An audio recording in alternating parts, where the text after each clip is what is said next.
진리 가운데 행했나? 한 해 동안 내 삶을 한번 돌아보세요. 나는 진리로 살았는가? 진리 안에 행하는 삶을 살았는가? 8절에 이렇게 얘기합니다. 우리는 진리를 거슬러 아무것도 할 수 없고 오직 진리를 위할 뿐이니. 그러니까 성경에서 악인은 기준이 없는 사람을 얘기하는 거예요. 원래 많은 사람들이 제멋대로 살기를 좋아합니다. 그래서 누가 나를 간섭하고 터치하고 내게 설교를 하려고 하면 굉장히 싫어하는 거죠. 왜냐하면 제멋대로 사는 거예요. 근데 여러분이 아시는 것처럼 제멋대로 산다는 것에는 기준이 없습니다. 그렇죠? 자기도 계속 오락가락하는데 기준이 어디 있겠어요?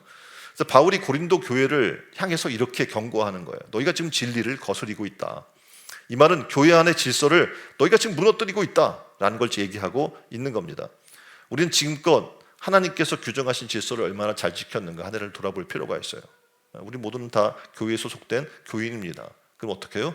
교회에서 하고자 하는 방식을 따라가야 되는 거예요. 그리고 교회에서 어떻게 합니까? 함께 돌아보아 서로 돌아보아 선행을 격려하고 베푸는 그런 자리에 또 협력하는 자리에 있어야 될 줄 믿습니다. 하나님은 질서의 하나님입니다. 그래서 모든 피조물에게 동일하게 질서를 요구하십니다. 가정에도 질서가 있죠. 그렇죠? 부모 자녀라고 하는 질서가 있어요. 부부 간에 또 질서가 있어요. 교회에도 질서가 있습니다. 그래서 우리는 교회를 섬길 때 결코 교회 질서를 깨뜨려서는 안 되는 겁니다. 1905년에 테이트라고 하는 선교사가 전도함으로 시작된 교회가 그림에 나오는 김제 금산 교회입니다. 그 마을에 양반이던 조삼덕이라는 사람이 있었어요. 근데 이 사람은 부자입니다. 그가 전도를 받아서 선교사님을 자기 사랑방에 모셨고 거기서 교회가 시작이 됩니다. 그래서 조삼덕 씨의 집에는 이장익이라고 하는 머슴이 있었어요. 근데 그는 조삼덕 씨보다 나이도 적었고 소학교조차 나오지 못한 그런 사람이었습니다. 그런데 주인을 따라 이제 교회가 되었잖아요. 그곳이 열심히 교회를 위해 봉사를 했습니다. 교회가 성장을 했어요. 그래서 장로를 이제 선출하게 되었습니다. 투표를 했는데 놀랍게도 부자인 조삼덕 씨는 떨어지고 그 집의 머슴이던 이장희 씨가 뽑혔습니다.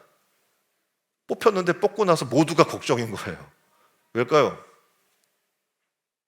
주인이 아니라 머슴이 뽑혔잖아요. 그래서 온 교회가 긴장을 하기 시작합니다. 왜냐하면 이 조삼덕 씨가 이 교회 안 한다고 할까봐.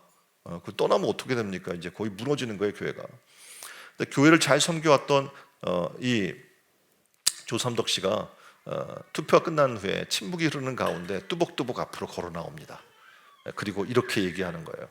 여러분, 이 결정은 하나님이 하신 겁니다. 저는 하나님께 순종함으로 앞으로 이장희 장로님을 받들어 열심히 교회를 섬기겠습니다. 옛날에 돈 많은 양반이 자기 집 머슴을 장로로 받들어 잘 섬기겠다는 것은 쉬운 일이 아니겠죠. 이게 뭐 말로 표현할 수 없는, 말도 안 되는 일인 거잖아요. 그 당시의 상황으로 보게 된다면. 그런데 조삼덕 씨는 자기 집에서 일하는 머슴이 장로가 됐지만 전보다 더 교회를 잘 섬겼고 조삼덕 씨 그 다음에 장로가 됩니다. 더 놀라운 것은 이 조삼덕 장로가 이장희 장로를 보니까 아주 총명한 거예요. 그래서 5년 동안 평양 신학교를 보냅니다. 그 나중에 자기의 교회 담임 목사님으로 모시게 되죠. 그리고 평생 교회를 함께 섬기게 됩니다. 이 조삼덕 장로님은 손자가 있었는데 주일대사와 국회의원을 지냈던 조세영 씨입니다.